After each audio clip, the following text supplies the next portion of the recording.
This was my first ever Christmas tour in London. Let's go to the ocean. Yeah, let's go outside. I've actually never been to London when it's Christmas time just because it's so busy. So I didn't go alone, I actually went with my friend. So I took the train. It took me like an hour, maybe an hour and a half. It was actually pretty busy. The tour started at 5:30, but I wanted to get there like 4:30, but I actually arrived there at 4. And then my friend also took the train and she arrived at the same place. We met up, it was near WH Smith. I had to send her a photo being like, meet me at WH Smith. There were so many students. I think they were like from Germany and from Spain, like exchange students going in.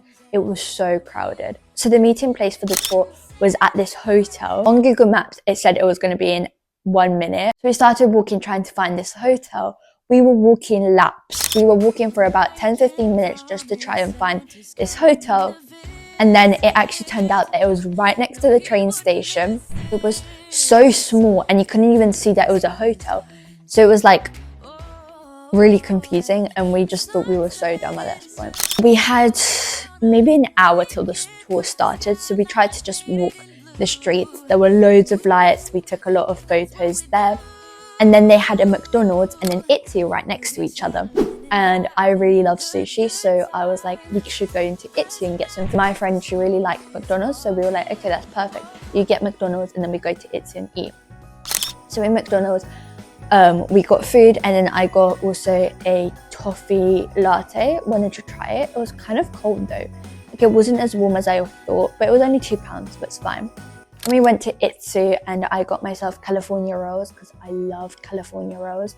And I got some teriyaki sauce to go with it and hoisin sauce, which is my favorite. Anybody that knows duck wraps, chef kiss is amazing. The Christmas tours began to start. We met up, there was about 10-15 people. So then the tour guide, he was a part-time actor. So he does like theatre productions and voice overs and puppet shows. But he was just talking about Christmas in general, like all the origins of it.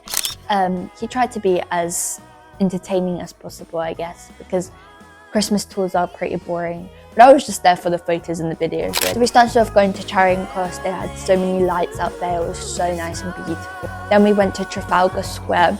It was so crowded and the Christmas tree is not that great. It just had lights all over, like they could have decorated it. The fountains were really pretty.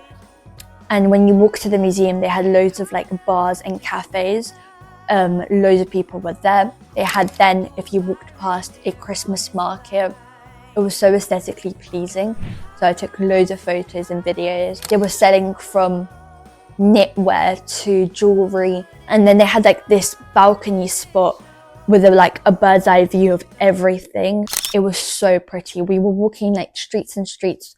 The last stop was Covent Garden. The bells, the decorations were breathtaking. The Christmas tree itself was so big. Everybody was trying to take photos, me included. It had so many restaurants, loads of people were sitting outside, different decorations. There were also street performers.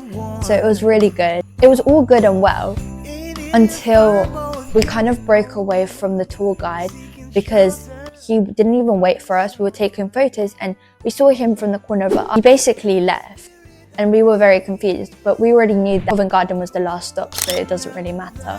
We can just still hang around.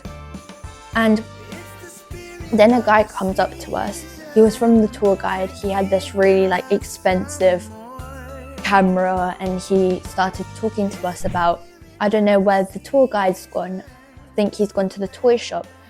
And so he kind of stuck around with us. But we were very confused. We were like, we're very young and you're like 45 years old. You want to stick with us. If you really wanted to go to the toy shop, you could have used your navigations or your Google Maps, especially since you're from London. And it was just kind of suspicious and like awkward behavior. Me and my friend both were like trying to be as friendly as possible, obviously, but in the back of our heads we're like thinking that's a little bit weird behavior. But he wouldn't leave us alone. Like he would just, me and my friend would go to these markets and stuff and he would like follow us behind. He wasn't like trying to spy on us. He pretended like he was with us, like in a group. like we were hanging out, and afterwards I spotted this hot dog stand, and I really wanted a German like grilled sausage with hot dogs, and then like, you know, it was so good. The queue was a little bit long, but we were like, well, it would be worth it. We stood for 10-15 minutes. We told him, oh, you can go if you want to, but we're just gonna get hot dogs. But he was like, no, it's fine, I'll stay, I'll wait. So he stood and waited. We were standing in that queue for about 20 minutes, and then afterwards we kind of were like, he's still waiting for us, like he could have just left, but no. And then we thought, oh, he might just be following us constantly. We don't know what's happened, because it was a really weird behavior. And then my friend was like, we need to tell somebody. So we tried to get like a crowd, like a couple, to tell them that, can we just stay with you for now because we want him to leave. Came to my go to order the hot dogs, and then my friend was like, I think there's a guy following us. The guy that was selling hot dogs said, don't worry, go behind my stall and just eat your hot dog in peace.